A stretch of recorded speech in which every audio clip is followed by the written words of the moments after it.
1950ஸ்ல லூசிண்டா அப்படிங்கிற ஒரு பொண்ணு வந்து படிச்சுட்டு இருக்கா. இவளை வந்து ஒரு பேப்பர்ல வந்து டிராயிங் பண்ண சொல்றாங்க. ஆனா அவ அதுக்கு பதிலா நிறைய நம்பர்ஸை வந்து எழுதி வைக்கிறா. இது எல்லாமே 50 வருஷத்துக்குள்ள இந்த உலகத்துக்கு ஏற்பட போற பேரழிவு பத்தின டீடைல்ஸ் தான். அதுல அதுக்கான டேட், எந்த டேட்ல எந்த லொகேஷன்ல எவ்வளவு பேர் இறக்க போறாங்க அப்படிங்கிறது மாதிரி அதுல எழுதியிருக்கா. அவ சொன்னது மாதிரி இந்த 50 வருஷத்துக்குள்ள நிறைய பேரழிவுகள் இந்த உலகத்துல நடந்துருச்சு. இது எல்லாமே கொஞ்சம் குறிப்பிட்ட காலத்துக்கு அப்புறமா, இந்த 50 வருஷத்துக்கு அப்புறமா நம்ம ஹீரோ கைக்கு கிடைக்குது. இந்த மாதிரி உலகத்தோட பேரழிவை தெரிஞ்சுக்கிட்ட அவரு தன்னையும் தன்னோட ஃபேமிலியையும் வந்து காப்பாத்திக்க நினைக்கிறாரு. அதுக்கு அவர் என்னெல்லாம் பண்றாரு, இந்த உலக அழிவை வந்து அவர் தடுத்து நிறுத்துவாரா இல்ல என்ன ஆச்சு அப்படின்னு சொல்றதா இந்த ஃபிலிமோட ஸ்டோரி. ரொம்பவே சூப்பரான ஸ்டோரி. இந்த படம் 2009ல ரிலீஸ் ஆன நோயிங் sci-fi த்ரில்லர் மூவி. அதுக்கு முன்னாடி நம்மளோட சேனலை யாரெல்லாம் சப்ஸ்கிரைப் பண்ணலையோ மறக்காம சப்ஸ்கிரைப் பண்ணிக்கோங்க. என்ன நீங்க சோஷியல் மீடியாலயும் ஃபாலோ பண்ணலாம். 1959ல ஸ்கூல்ல எல்லாரும் படிச்சுட்டு இருக்காங்க. இவளோட பேரு லூசிண்டா. இப்போ இவங்க வந்து இவங்களோட ஸ்கூல் டீச்சர். இவங்க எல்லாத்தையும் கிளாஸ்ல அசம்பிள் பண்ணி ஒரு விஷயத்தை பத்தி சொல்றாங்க. அது என்ன அப்படின்னா டைம் கேப்சூல் அப்படின்ற விஷயத்தை பத்தி தான். இதுதான் டைம் கேப்சூல். நீங்க வந்து 50 வருஷத்துக்கு அப்புறமா இந்த உலகத்துல என்னென்ன டெக்னாலஜிஸ் வந்து இம்ப்ரூவ் ஆயிருக்குன்னு சொல்லிட்டு வரைய போறீங்க. அதை நாங்க இந்த கேப்சூல்ல போட்டு உள்ள வச்சிருவோம். 50 இயர்ஸ்க்கு அப்புறமா இதே டேட்ல வந்து இதை எடுத்து எல்லாரும் வெளியில பார்ப்பாங்க. அப்ப நீங்க வரைஞ்சிருக்கிறதும் இங்க இருக்கிறது ஏதாவது மேட்ச் ஆகுதா அப்படின்னு சொல்லிட்டு இதை வந்து செலிப்ரேட் பண்ணுவாங்க. ஸோ நீங்க எல்லாருமே வரைய ஆரம்பிக்கலாம் அப்படிங்கிற மாதிரி இந்த டீச்சர் வந்து சொல்றாங்க. அங்க இருக்கிற எல்லா ஸ்டூடெண்ட்ஸுமே அவங்களுக்கு தோன்றதை வந்து வரைஞ்சிட்டு இருக்காங்க. ஏன்னா 50 இயர்ஸ் அப்புறம் எப்படி வேணா இருக்கலாம். அப்படி இருக்க இந்த லூசிண்டா அப்படிங்கிற பொண்ணு மட்டும் என்ன பண்றான்னா டிராயிங் பண்ணாம அதுல வந்து நிறைய நம்பர்ஸ் எழுதி வச்சுட்டு இருக்கா. இதை பார்த்த டீச்சர், நீ ஏன் இவ்வளவு நம்பர்ஸா எழுதி வச்சுட்டு இருக்க, நான் உன்னை டிராயிங் தானே பண்ண சொன்னேன் அப்படிங்கிற மாதிரி அந்த பேப்பரை வந்து அவகிட்ட இருந்து வாங்கிக்கிறாங்க.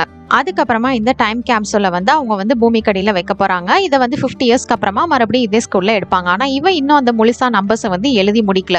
திடீர்னு பார்த்தா அவளை காணோம். என்னடா இந்த பொண்ணு காணாம போயிட்டாலே, ஸ்கூலுக்குள்ள ஏதோ மாட்டிக்கிட்டாலோன்னு சொல்லிட்டு போலீஸ்க்குலாம் இன்ஃபார்ம் பண்ணி டீச்சர் ஒரு சைடு போலீஸ் ஒரு சைடு லூசிண்டாவை தேட ஆரம்பிக்கிறாங்க. அப்ப பேஸ்மெண்ட்ல போய் இந்த டீச்சர் பாக்குறாங்க. அங்கதான் லூசிண்டா இருக்கா.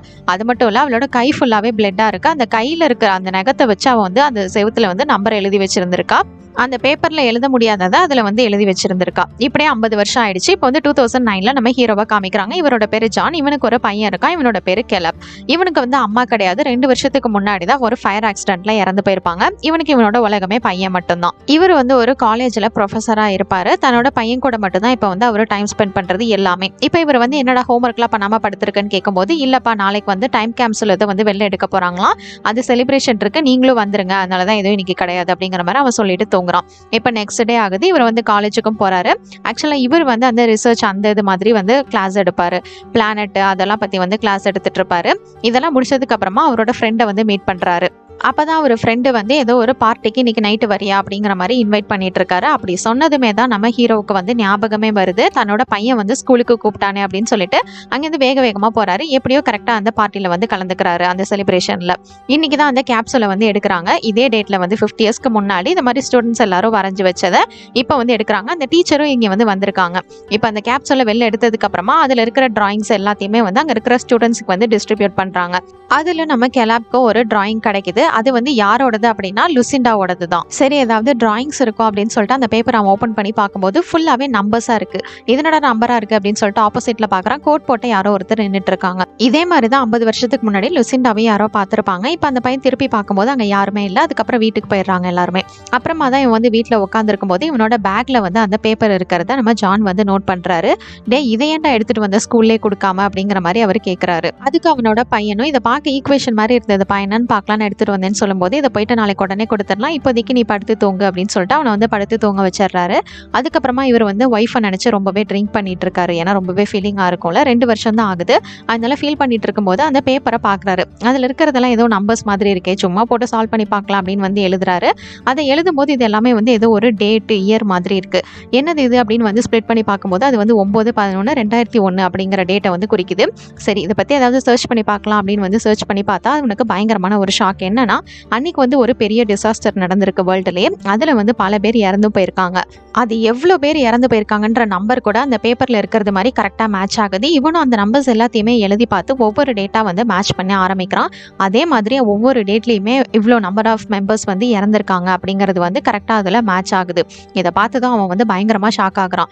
ஏன்னா இதே மாதிரி இந்த 50 வருஷத்துக்குள்ள நிறைய உலகத்துல வந்து பேரழிவு ஏற்பட்டு இந்த மாதிரி எல்லாம் இறந்திருக்காங்க.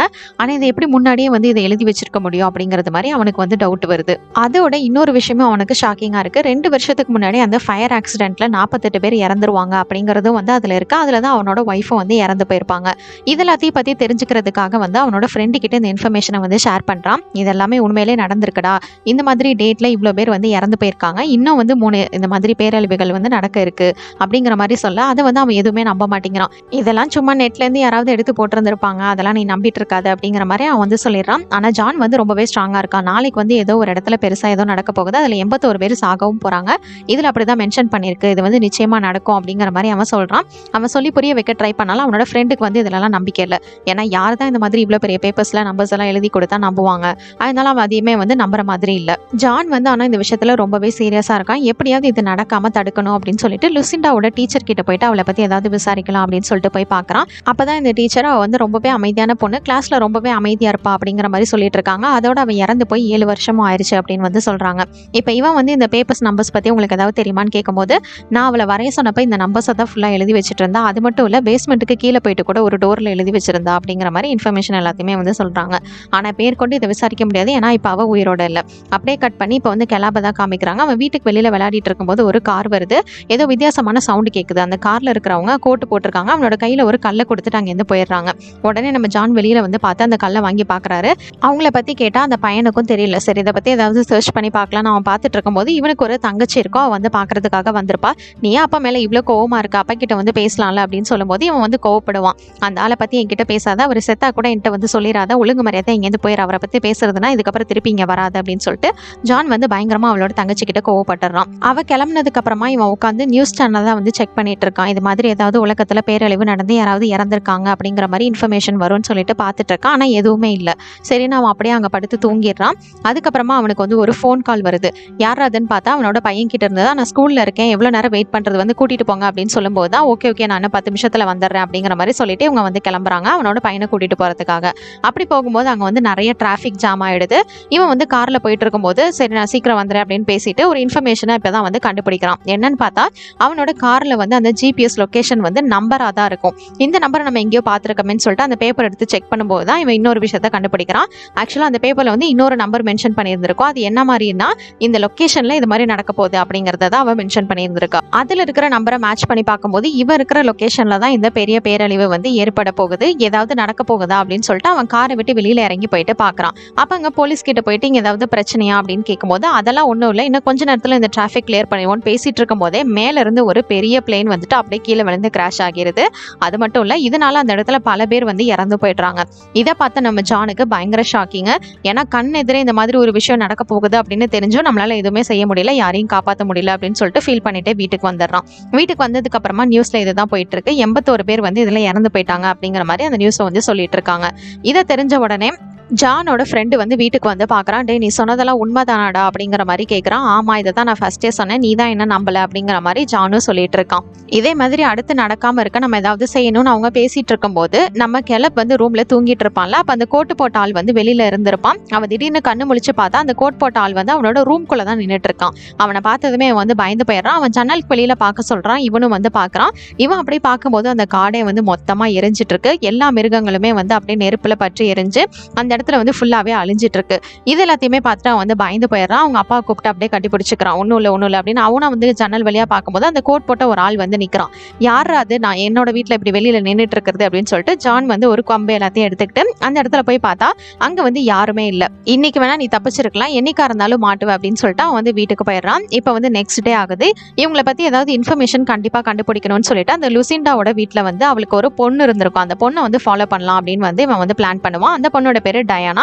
அவளுக்கும் ஒரு பொண்ணு இருக்கும். இவன் வந்து அவன் எங்கெங்கெல்லாம் போறாளோ அது எல்லா இடத்துலயுமே வந்து ஃபாலோ பண்ணிட்டு இருப்பான். கடைசியா மியூசியம்க்கு தான் வந்திருப்பாங்க. இப்போ இவனோட பையனையும் அவளோட பொண்ணையும் வந்து பேச விட்டுட்டு இவன் வந்து தெரியாத மாதிரி அப்படியே சும்மா ஃப்ரெண்ட்லியா பேசலாம் பழக்கலாம்னு சொல்லிட்டு பேச ஆரம்பிப்பாங்க. காஃபி குடிக்கிறதுக்காக கடைக்கும் போயிருப்பாங்க. அப்ப வந்து இவன் வந்து அவங்க அம்மா பத்தி வந்து கேட்கறான். உங்க அம்மா பத்தி உனக்கு ஏதாவது தெரியுமா? ஏன்னா அவங்க அம்மா தான் வந்து இது மாதிரி டிசாஸ்டர்லாம் நடக்க போகுது, இவ்வளவு பேர் இறக்க போறாங்க அப்படின்றத மென்ஷன் பண்ணியிருக்காங்க. உங்க அம்மா பத்தி தெரிஞ்சா மட்டும்தான் இதெல்லாம் ஸ்டாப் பண்ண முடியும் அப்படின்னு கேட்க, என்ன பேசிட்டு இருக்கீங்க நீங்க அப்படின்ற மாதிரி வந்து வந்து பயங்கரமா கோவப்படுறா. இதெல்லாம் அவன் நம்பவே இல்லை. அப்பதான் அவன் வந்து சொல்றான், உங்க அம்மா சொன்னபடி 81 பேர் நேற்று இறந்து போயிருக்காங்க, இப்ப நாளைக்கு வந்து நியூயார்க்ல 170 பேர் சாக்க போறாங்க அப்படிங்கிற மாதிரி சொல்ல, ஆனா இதை பத்திலாம் எனக்கு எதுவும் தெரியாது, இதுக்கப்புறம் என்ன வந்து டிஸ்டர்ப் பண்ணாதீங்க அப்படிங்கிற மாதிரி சொல்லிட்டு டயானா வந்து அங்கிருந்து கிளம்பிடுறா. கரெக்டா இந்த டைமிங்ல டிவில நியூஸ் போடுறாங்க. என்ன அப்படின்னா, நியூயார்க்ல வந்து ஒரு குறிப்பிட்ட இடத்துல வந்து தீவிரவாதிகளோட தாக்குதல் இருக்கு அப்படிங்கிற மாதிரி. ஆனா லொகேஷன் தெரியலன்னு சொல்லும்போது இவனுக்கு தான் அந்த லொகேஷனை வந்து கண்டுபிடிக்க முடியுமே, அதனால அதுல இருக்கிற நம்பர்ஸை வந்து டீகோட் பண்ணி பார்த்து அது எந்த லொகேஷன் அப்படிங்கறத கண்டுபிடிச்சிடறான். அந்த லொகேஷன் வந்து மெட்ரோ ஸ்டேஷன் தான். அதை வந்து அங்க இருக்கிறவங்க போலீஸ்க்கு இன்ஃபார்ம் பண்ணா அவங்க வந்து நம்பல. சரி நம்மளே போயிட்டு காப்பாத்தலாம் அப்படின்னு சொல்லிட்டு என்ன பண்றான்னா, அவனோட பையனை வந்து அவன் தங்கச்சி வீட்டுல விட்டுட்டு நீங்க சேஃபாரு அப்படின்னு சொல்லிட்டு அவன் வந்து நியூயார்க்கு கிளம்புறான். ஏன்னா நம்ம செத்தாலும் பரவாயில்ல, இந்த டிசாஸ்டர் வந்து நடக்காம நம்ம வந்து தடுத்து நிறுத்தணும் அப்படின்னு சொல்லிட்டு அவன் போயிட்டு அந்த பேரழிவை தடுத்து நிறுத்துறதுக்காக அங்க இருக்கிற மெட்ரோ ஸ்டேஷனுக்கு போயிடுறான். அங்க போனதுக்கு அப்புறமா இங்க யாராவது சந்தேகப்படுற மாதிரி இருக்காங்களா, பாம்பு வைக்க போறாங்களா அப்படின்னு சொல்லிட்டு அந்த தீவிரவாதி ஏதாவது தெரியுறானான்னு சொல்லிட்டு அங்க வந்து அவன் நோட் பண்ணிட்டு இருக்கான். அப்படி அவன் நோட் பண்ணிட்டு இருக்கும்போது அங்க ஒருத்தன் இவனை பார்த்ததுமே அப்படியே பயந்து ஓட ஆரம்பிக்கிறான். இவன் தான் நிச்சயமா இருக்கணும், இவன் கிட்ட தான் அந்த பாம்பு இருக்கணும்னு சொல்லிட்டு நம்ம ஜானை வந்து அவனை துரத்திட்டு இருக்கான். இவனை பிடிச்சிட்டா எல்லாமே வந்து தடுத்துடலாம் அப்படின்னு சொல்லிட்டு அவன் வந்து ட்ரெயினுக்குள்ள ஏறிறான். இவனு வந்து ட்ரெயின்குள்ள ஏறிறான். இப்போ இவங்க 2 பேரும் ஓடினதை பார்த்துட்டு அங்க இருக்கிற போலீஸ் ஆஃபீஸர்ஸ் எல்லாரும் இவங்க 2 பேருமே வந்து சுத்து போட்டுறாங்க. என்னடா பண்றீங்க 2 பேரும் அப்படின்னு கேட்கும்போது ஜான் வந்து நாளா எதுவும் இல்லை சார், இவன் தான், இவன் கிட்டதான் பாம்பு இருக்கு அப்படிங்கிற மாதிரி சொல்ல, கடைசியில் அவன் வந்து அதெல்லாம் ஒண்ணும் இல்லையே அப்படின்ற மாதிரி சொல்லிட்டு பயந்துடுறான். அப்பதான் அவன் கிட்ட என்ன இருக்கு அப்படிங்கிறது தெரிய வருது. இவன் கிட்ட டிவிடி பிளேயர்ஸ் எல்லாமே இருக்கு, அதுவும் வந்து அதெல்லாம் ஒரு மாதிரியானது. அதை வச்சுட்டு தான் வந்து பயந்து ஓடி இருந்திருக்கான். இப்படி இவங்க பேசிட்டு இருக்கும் போது இவங்களுக்கு பக்கத்துல இருக்கிற ட்ரெயின் வந்து தடை மாறி போய் அது வந்து கிளாஷ் ஆக ஆரம்பிக்குது. இதை பார்த்த ஜான் வந்து சீக்கிரமா இங்க இருந்து வெளியில போங்க, இங்க வந்து ட்ரெயின் ஆக்சிடென்ட் ஆக போகுது அப்படிங்கிற மாதிரி சொல்லி அவன் வாயை மூடல. அதுக்குள்ள அது வந்து அப்படியே தரம் புரண்டுறது. அதனால அங்க இருந்த நிறைய பேர் வந்து இறந்து போயிடுறாங்க. இப்படி இருக்க இந்த இடத்துல வந்து கொஞ்சம் பேர் தான் வந்து சர்வே பண்றாங்க. அதுல நம்ம ஜானும் ஒருத்தர், அவரும் இன்னும் சில பேர் மட்டும்தான். அவன் நினைச்ச மாதிரி, அதாவது அந்த பேப்பர்ல இருந்த மாதிரி 170 பேர் கிட்ட இந்த ஆக்சிடென்ட்ல வந்து இறந்துட்டாங்க. இப்பயும் நம்ம ஜான் வந்து ரொம்பவே ஃபீல் பண்றான். ஏன்னா இவ்வளவு தூரம் வந்து இது எதையுமே நடக்காம நம்மளால தடுக்க முடியலையே அப்படின்னு நினைச்சு இந்த இன்ஃபர்மேஷனை அவன் பார்த்துட்டு வீட்டுக்கு வரும்போது வீட்டு வாசல்லே டயானா வந்து வெயிட் பண்ணிட்டு இருக்கா. நீங்க சொன்னதை வந்து நான் அப்போ நம்பல, ஆனா இப்போ நம்புறேன், இதெல்லாமே எப்படி நடக்குது அப்படிங்கிற மாதிரி கேட்கும்போது தான் இவங்க 2 பேரோட பசங்களுமே வந்து ஃப்ரெண்ட்ஸா, அதனால அவங்க வீட்டுக்குள்ள விளையாட போயிடுறாங்க. அதுக்கப்புறம் இவங்க 2 பேரும் வந்து பேசிக்கிறாங்க. அப்பதான் ஜான் சொல்றான், அடுத்ததான் வந்து அக்டோபர் 19 அன்னைக்கு ஏதோ ஒரு பேரழிவு ஏற்பட போகுதுன்னு சொல்லும்போது, அக்டோபர் 19 அன்னைக்கு தான் நானும் இறக்க போறேன்னு சொன்னாங்க, 33 பேர் அப்படின்ற மாதிரி அதில் மென்ஷன் பண்ணிருக்கோம், நானும் ஒருத்தியா அப்படிங்கிற மாதிரி இவங்க எல்லாரும் பேசிக்கிட்டு இப்போ ஒரு இடத்துக்கு போறாங்க. அப்பதான் இவன் வந்து ஒரு விஷயத்த ஷேர் பண்றான். என்னோட அம்மா நான் இருக்கும் போதுல இருந்து, சின்ன வயசா இருக்கும் போதுல இருந்தே ஏதோ வித்தியாசமான சத்தம் கேட்குது அப்படிங்கிற மாதிரி சொல்லிட்டே வந்து வித்தியாசமாவே இருப்பாங்க. அதனால எங்க அப்பா வந்து அவங்க மென்டல் ஆயிட்டாங்கன்னு சொல்லிட்டு அவங்கள வந்து தனியா விட்டுட்டாங்க, நாங்க 2 பேர் மட்டும் தான் வளர்ந்தோம் அப்படிங்கிற மாதிரி பேசிட்டு இருக்காங்க. இப்போ அவங்க அம்மா இருந்த அந்த வீட்டுக்கு தான் வந்து இவங்க போயிட்டு இருக்காங்க. ஏன்னா அங்க போனா இவங்களுக்கு ஏதாவது க்ளூஸ் கிடைக்கலாம் அப்படின்னு சொல்லிட்டு அதை பாக்குறதுக்காக தான் போயிட்டு இருக்காங்க. இப்போ எப்படியோ இவங்க பேசிக்கிட்டே அந்த வீட்டுக்கு வந்துடுறாங்க. பசங்க தூங்குறதுனால கார்க்குள்ளே விட்டுட்டு இவங்க 2 பேரும் மட்டும் வீட்டுக்குள்ள போயிட்டு பாக்குறாங்க, ஏதாவது தடயம் கிடைக்குதான்னு பாக்கலான்னு. அப்படி போய் அவங்க பார்க்கும்போது அங்க வந்து நிறைய நியூஸ் பேப்பர் கலெக்ஷன்ஸ் வந்து இருக்கு. அந்த நியூஸ் பேப்பர் ஃபுல்லாவே இது வரைக்கும் இந்த உலகத்துல நடந்த அந்த பேரழிவுகளை பத்தினது தான். அங்க வந்து வித்தியாசமான ஒரு பிக்சரும் இருக்கு. அப்பதான் அவ சொல்றா டயானா, இந்த பிக்சரை தான் எங்க அம்மா சின்ன வயசுல இருந்து பாத்துக்கிட்டே இருப்பாங்க அப்படின்னு அவங்க பேசிட்டு இருக்கும் போது வெளியில இங்க வந்து கிளப் வந்து கண்ணு முழிச்சிடறான். அது மட்டும் இல்ல இவங்க காரை சுத்தி நிறைய அந்த கோட்டு போட்ட மனுஷங்க வந்து இருக்கிறது மாதிரி இருக்கு. அதே டைமிங்ல இவனோட பையனுக்கு, ஜானோட பையனுக்கு கோட்டு போட்ட மனுஷன் வந்து ஒரு கல்லு கொடுத்துருப்பாங்க. அந்த மாதிரி நிறைய கல் இருக்கு. அது மட்டும் இல்ல அந்த பெட்டுக்கு கீழே வந்து ஏதோ ஒன்று கிறுக்கி இருக்கு. அதை வந்து என்ன அப்படின்னு சொல்லிட்டு ஜான் வந்து திருப்பி போட்டு பார்க்கறான். பார்த்தா பயங்கரமான ஷாக். அவளோட நகத்திலே எவ்ரி ஒன் எல்ஸ் அப்படிங்கிற மாதிரி ஃபுல்லா வந்து எழுதி வச்சிருக்கா. இதுக்கு அர்த்தத்தை இவங்க இப்பதான் புரிஞ்சுக்கிறாங்க. இந்த உலகமே அக்டோபர் 19 அன்னைக்கு அழிய போகுதுன்றத தெரிஞ்சுக்கிறாங்க. அதே டைமிங்ல இவங்க 2 பேரும் கார்ல இருக்கும்போது அந்த கோட்டு போட்ட மனுஷங்க வந்து இவங்க பக்கத்துல வந்துட்டு இருக்காங்க. இவன் பயந்து போய் என்ன பண்றான்னா ஹார்னை வந்து பிரஸ் பண்ணிடுறான். அதனால ஜானும் வந்து வெளியில வந்துடுறாரு. அப்ப அவங்க பசங்க வந்து பயந்து போயிருக்கிறத பார்த்துட்டு ஒன்னும் பிரச்சனை இல்லை, நீங்க இங்கேயே அமைதியா இருங்க அப்படின்னு சொல்லிட்டு ஜான் என்ன பண்றான்னா அந்த கோட்டு போட்ட மனுஷங்க யாரு, எதுக்காக தன்னோட பசங்களை வந்து இப்படி சுத்தி சுத்தி வந்துட்டு இருக்கான் அப்படிங்கறத தெரிஞ்சுக்கிறதுக்காக எங்கடா இருக்கீங்க அப்படின்னு சொல்லிட்டு அவனை தேடி அவன் வந்து காட்டுக்குள்ள ஓடிட்டு இருக்கான். அப்படி ஓடும்போது ஒரு இடத்துல வந்து அந்த கோட்டு போட்டவன் நின்றுட்டு இருக்கான். டே யாரா நீ, உனக்கு என்னதான் வேணும், எதுக்காக என்னோட வீட்டையும் என்னோட பையனையும் சுத்தி சுத்தி வந்துட்டு இருக்க அப்படிங்கிற மாதிரி கேட்க அவன் வந்து பின்னாடி திரும்புறான். அப்படி திரும்பினதுமே அவன் வாயை திறக்கிறான். அதுல இருந்து பிரகாசமான ஒரு ஒளி வருது. அந்த ஒளியை பார்த்ததுமே அவனுக்கு வந்து எதுவுமே தெரியல. அந்த டைமிங்ல அவன் வந்து தப்பிச்சு போயிடுறான். இதுக்கப்புறமா இவங்க எல்லாரும் கிளம்பி வீட்டுக்கு வந்துடுறாங்க. இப்ப இந்த உலகமே அழிய போகுது, நம்ம எல்லாருமே தான் சாக போறோம், இப்ப வந்து இதுக்கு என்ன பண்றது அப்படிங்கிற மாதிரி பேசும்போதுதான் இவன் வந்து ஃபீல் பண்றான், எங்க அம்மா வந்து பைத்தியம்லாம் ஒண்ணும் கிடையாது, அவங்க உண்மையதான் சொல்லியிருந்திருக்காங்க, நாங்க தான் புரிஞ்சுக்கல அப்படின்ற மாதிரி ஃபீல் பண்றான். இப்ப மறுநாள் ஆகுது. டயானாவோட பொண்ணு வந்து ஒரு டிராயிங் பண்ணிட்டு இருக்கா. அது எந்த டிராயிங் டிராயிங்னா இதுங்க வீட்டில் அதுக்கு முன்னாடி பார்த்தாங்கல்ல அதே டிராயிங் தான். இதை அவள் வரைஞ்சிட்டு இருக்கும்போது தான் இவனுக்கு இந்த டிராயிங்கை பார்த்தோன்னு ஒரு விஷயம் வந்து ஸ்ட்ரைக் ஆகுது. அது என்ன அப்படின்னு சொல்லிட்டு தெரிஞ்சுக்கலாம்னு சொல்லிட்டு ரிசர்ச் சென்டருக்கு போகிறான். ஏன்னா அங்கே வந்து இவனோட ஃப்ரெண்டு வந்து ஒர்க் பண்ணிட்டு இருப்பான். ஏன்னா இந்த பூமி வந்து அழிய போகுதுல அது வந்து சூரியனால தான் அப்படிங்கிறது மாதிரி இவனுக்கு ஒரு டவுட் இருக்கும். அதனால அந்த ரிசர்ச் சென்டருக்கு போயிட்டு சூரியன் கிட்ட ஏதாவது மாற்றம் இருக்கா அப்படிங்கிற மாதிரி அவன் வந்து பார்க்குறான். அப்படிலாம் எதுவும் இல்லையே அப்படிங்கிற மாதிரி அவன் ஃப்ரெண்டு சொல்லிடுறான். இவன் மறுபடியும் செக் பண்ணும்போது தான் ஒரு விஷயத்தை வந்து கண்டுபிடிக்கிறான். இவன் கணிச்சதுபடி எல்லாமே உண்மைதான். என்ன அப்படின்னா சூரியனை சுற்றி இருக்கிற ரேடியேஷன் வந்து பயங்கரமாக அதிகரிச்சிட்டு இருக்கு. இப்படியே போயிட்டு இருந்தது அப்படின்னா நாளைக்கு இந்த பனிக்கட்டிகள் எல்லாமே வந்து உடஞ்சு போயிட்டு இந்த சூரியன் டைரக்டா பூமியை வந்து எல்லாமே தாக்க ஆரம்பிச்சிடும். அதனால எல்லாரும் பொசுங்கி இறந்து போயிடுவோம். இதுதான் வந்து இந்த பேரழிவு ஆக போகுது அப்படிங்கிறது மாதிரி அவன் வந்து கண்டுபிடிச்சிடறான். இந்த சூரியன் தான் இப்ப எல்லாத்துக்கும் காரணம் அப்படிங்கிற மாதிரி கண்டுபிடிச்சிடறான். இது எல்லாத்தையுமே டயானாவும் வெளியில இருந்து கேட்டுறான். இப்போ இந்த உலகமே அழிய போகுது. இதுக்கப்புறம் அவனோட ஃப்ரெண்ட் என்ன சொல்றான்னா இருக்கிற கொஞ்ச நிமிஷத்தையாவது நம்மளோட ஃபேமிலியோட டைம் ஸ்பெண்ட் பண்ணலாம் அப்படின்னு சொல்லிட்டு எல்லாரும் கிளம்பி போயிடுறாங்க. இதுக்கப்புறமா தான் டயானா வந்து ஒரு பிளான் பண்றா. என்ன அப்படின்னா நம்மளால வந்து இதுல இருந்து தப்பிக்க முடியாதா, நம்ம வேணா பூமிக்கு அடியில போயிடலாம்ல, அப்போ வந்து சூரியனோட அந்த ஒளி வந்து நம்ம மேல தாக்காது அப்படிங்கிற மாதிரி வந்து ஐடியா பண்றா. அதுக்கு வந்து சான்ஸ் இருக்கு, ஒரு 50% தப்பிக்கலாம் தான் அப்படிங்கிற மாதிரி இவங்க வந்து பிளான் போடுறாங்க. அப்படின்னா எனக்கு தெரிஞ்ச நிறைய குகைகள் ஷெல்டர்ஸ்லாம் இருக்கு, அங்க வேணா நம்ம போயிட்டு சர்வே பண்றதுக்கு ட்ரை பண்ணலாம், அதுக்கு வந்து நம்ம எல்லாத்தையும் பேக் பண்ணலாம் அப்படின்னு சொல்லிட்டு இவங்க வந்து குகை நோக்கி இப்போ எல்லாருமே வந்து பயணிக்க ஆரம்பிக்கிறாங்க. இவங்களுக்கு தேவையான திங்ஸை பேக் பண்ணிட்டு இருக்காங்க. கரெக்டா இந்த நேரத்தில் பார்த்து நம்ம கெலாபுக்கு ஏதோ சவுண்டு கேட்குது. அதே டைமிங்ல நம்ம ஜான் வந்து அவங்களோட அப்பாவுக்கு கால் பண்ணி பேசணும் அப்படின்னு சொல்லிட்டு, ஏன்னா இவ்வளோ வருஷமா பேசவே இல்லை, இது மாதிரி நாளைக்கு உலகம் அழிஞ்சிரும்பா, அதனால நீங்க ஏதாவது சேஃபான பிளேஸ்க்கு போங்க அப்படிங்கிற மாதிரி இவன் இன்ஃபார்ம் பண்றான். ஆனா அவங்க அப்பா வந்து இயற்கை மீறி நம்மளால எதுவுமே செய்ய முடியாது, அப்படிதான் நடக்கணும்னா அது நடக்கட்டும் அப்படிங்கிற மாதிரி சொல்லிடுறாரு. இதுக்கப்புறமா நம்ம கெலாபை பார்த்தா அந்த சவுண்டு கேட்டிருக்கோம்ல, அதை வச்சு இதுக்கு முன்னாடி எப்படி லுசிண்டா அந்த பேப்பர்ல நம்பர்ஸ் எழுதினாலோ அதே மாதிரி எழுதிட்டு இருக்கான். அவன் கண்ட்ரோல் பண்ணா கூட டேபிள்ல கிரிக்கிட்டு இருக்கான். அவனை எப்படியோ சமாதானப்படுத்ததுக்கு அப்புறமா என்னடா ஆச்சுன்னு கேட்டா என்ன நடந்ததுன்றது கொஞ்சம் நினைவு கூட அவனுக்கு இல்லவே இல்லை. இதுக்கப்புறம் நம்ம இங்க இருக்கக்கூடாது, சீக்கிரம் கிளம்பலாம் அப்படின்னு சொல்லிட்டு இவங்க கிளம்பி போயிட்டு இருக்காங்க. அதுக்கப்புறம் தான் இவனுக்கு ஒரு விஷயம் வந்து ஸ்ட்ரைக் ஆகுது. என்ன அப்படின்னா கரெக்டா இவங்க வந்து லுசிண்டா படிச்சு அந்த ஸ்கூலுக்கு வந்திருக்காங்க. அங்க போயிட்டு ஒரு விஷயத்தை அவன் தேடி போயிட்டு இருக்கான். அது என்ன அப்படின்னா லுசிண்டாவும் இதே மாதிரி பேப்பர்ல நம்பர் எழுதிட்டு இருக்கும்போது அவங்க டீச்சர் வாங்கிட்டாங்கன்னு தான் அவ பேஸ்மெண்ட்ல போயிட்டு ஒரு டோர்ல அந்த நம்பர்ஸை எழுதியிருப்பா. இப்ப அவனோட பையனும் அதே மாதிரி செஞ்சதுக்கு அப்புறமா அதுல ஏதாவது க்ளூ இருக்கும் அப்படின்னு சொல்லிட்டு அதை பாக்குறதுக்காக தான் இப்ப வந்து அந்த ஸ்கூலுக்கே வந்திருக்கான். அந்த நம்பரை போய் பார்க்கலான்னு பார்த்தா அந்த டோர்ல வந்து பெயிண்ட் பண்ணி வச்சிருக்காங்க. ஆனா அவன் அந்த டோரையே தூக்கிட்டு அங்க இருந்து கிளம்பி வந்துடுறான். அப்படி கிளம்பி வந்ததுக்கு அப்புறமா இதுல இருக்கிற நம்பரை நம்ம சீக்கிரமா கண்டுபிடிச்சாக்கணும் அப்படின்னு சொல்லிட்டு அவன் சொல்லும் போது இதெல்லாம் டயானா வந்து நம்புற மாதிரி இல்ல. ஏன்னா இந்த உலகம் வந்து அழிய போகுது, நம்ம சீக்கிரமா போகணும் அப்படின்னு சொல்லும்போது இல்ல இதை வந்து நம்ம தெரிஞ்சுக்கணும் அப்படின்னு சொல்லிட்டு அவன் ட்ரை பண்ணிட்டு இருக்கான். ஆனா இவ வந்து அவனை நம்பாம அந்த பசங்களெல்லாம் கூட்டிட்டு அங்க இருந்து கிளம்பிடுறா.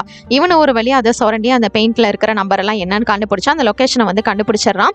அந்த லொகேஷன் கண்டுபிடிச்சதுக்கு அப்புறமா நம்ம இந்த லொகேஷனுக்கு தான் போகணும் அப்படின்னு வந்து சுத்தி முத்தி பாக்குறான். அங்க யாரையுமே காணோம். டயானா அப்புறம் இவனோட பையன் அவளோட பொண்ணுன்னு சொல்லிட்டு எல்லாரையுமே இவ கூட்டிட்டு போயிடுறா. சரி நம்ம ஜானுக்கு கால் பண்ணலாம்னு சொல்லிட்டு இவ கால் பண்ணும்போது சிக்னலே கிடைக்கல. இப்ப நம்ம என்ன பண்றது அப்படின்னு சொல்லிட்டு அவங்க ஒரு இதுக்கு பங்குக்கு போயிட்டு அங்க போயிட்டு அவ கால் பண்றதுக்கு ட்ரை பண்ணிட்டு இருக்கா. ஆனா அதுக்கு முன்னாடி நம்ம கெலாப் வந்து அவங்க அப்பாவுக்கு கால் பண்ணிடுறான். நீ எங்கடா இருக்க, எந்த லொகேஷன் அப்படின்னு கேட்கும் போதே அவன் பேசிட்டு இருக்கும் போதே கரெக்டா இந்த இடத்துக்கு வந்து அவ வந்துடுறா. டயானா வந்து போனை வாங்கி பேச ஆரம்பிக்கிறா.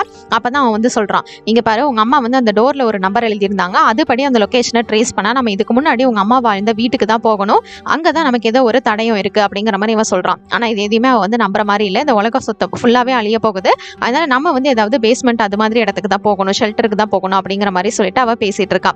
இவங்க ரெண்டு பேரும் இது மாதிரி ஆர்கியூ பண்ணிட்டு இருக்க. கார்ல வந்து இவங்களோட ரெண்டு பசங்க இருப்பாங்களா, அவங்க ரெண்டு பேர்த்தையுமே அந்த கோட்டு போட்ட நிறைய பேர் வந்து அந்த காரோட அப்படியே வந்து கூட்டிட்டு போயிடுறாங்க.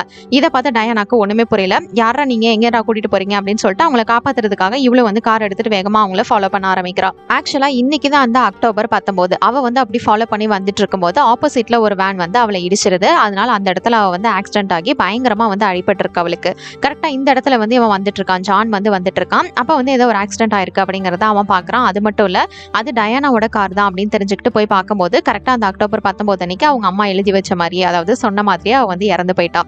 இப்ப எப்படியாவது தன்னோட பசங்களை காப்பாத்தணும், அவங்க வந்து எங்க போயிருப்பாங்க அப்படிங்கறத யோசிக்கிறான். இவளோட கையிலேயே அந்த கல் இருக்கு, அதை வச்சு கண்டிப்பா லுசிண்டாவோட வீட்டுக்கு தான் போயிருப்பாங்க அப்படின்னு சொல்லிட்டு அந்த லொகேஷனை ட்ரேஸ் பண்ணி அவன் வந்து போயிட்டு இருக்கான். அந்த காட்டுக்குள்ள கார் போனதுக்கான அந்த அடையாளம் இருக்கும், அதையே ஃபாலோ பண்ணி அவன் போயிட்டு ஒரு இடத்துல நிக்கிறான். அங்க நிக்கும் போது அங்க வந்து இன்னொரு காரும் இருக்கு. அந்த இடத்துல அந்த கோட்டு போட்ட ஒரு ஆள் மாதிரியே நிறைய பேர் வந்து இருக்காங்க.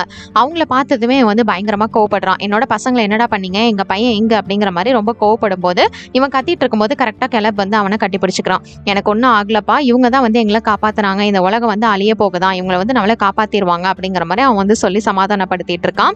இந்த இடத்துல இந்த கோட்டு போட்ட அவங்கள தவிர அங்க வந்து அந்த பொண்ணு இருக்கா, டயானாவோட பொண்ணு இருக்கா, இவங்க கையில முயல் குட்டியெல்லாம் இருக்கு. இப்ப வாங்க எல்லாரும் ஒன்னா போகலாம் அப்படின்னு பேசும்போது அந்த இடத்துல வந்து பெரிய ஸ்பேஸ் ஷிப் மாதிரி அங்க ஒண்ணு வருது. ஆக்சுவலா இவங்க எல்லாருமே ஏலியன்ஸ் தான். இவங்க வந்து இந்த மாதிரி மனுஷ குலம் வந்து அழிய போகுது அப்படின்னு தெரிஞ்சுக்கிட்டு கொஞ்சம் பேரை வந்து காப்பாற்றணும் அப்படின்றதுக்காக அப்படிங்கிறதுக்காக தான் வந்து வந்திருப்பாங்க. இப்போ வந்து தன்னோட அப்பாவையும் கூட்டிட்டு போகணும் அப்படின்னு நினைக்கும் போது அவங்க வந்து சொல்லிடுறாங்க, இல்ல இதுல வந்து தேர்ந்தெடுக்கப்பட்டவங்க மட்டும்தான் வந்து வர முடியும் அப்படிங்கிற மாதிரி அந்த ஏலியன்ஸ் வந்து பேசுது. ஆக்சுவலா அந்த ஏலியன் பேசுறதே இந்த பையனுக்கு மட்டும் தான் புரியுது. அந்த பையனுக்கும் அந்த பொண்ணுக்கும். ஜானுக்கு வந்து புரியவே இல்லை. அவங்களோட அந்த கோட் மாதிரி இருக்கிறதெல்லாம் புரியவே இல்லை. அப்புறம் இவன் சொல்லிடுறான், இல்ல எங்க அப்பா வராம நான் வரமாட்டேன் அப்படின்ற மாதிரி சொல்லும்போது தான் ஜான் வந்து அவனை வந்து சமாதானப்படுத்துறான்.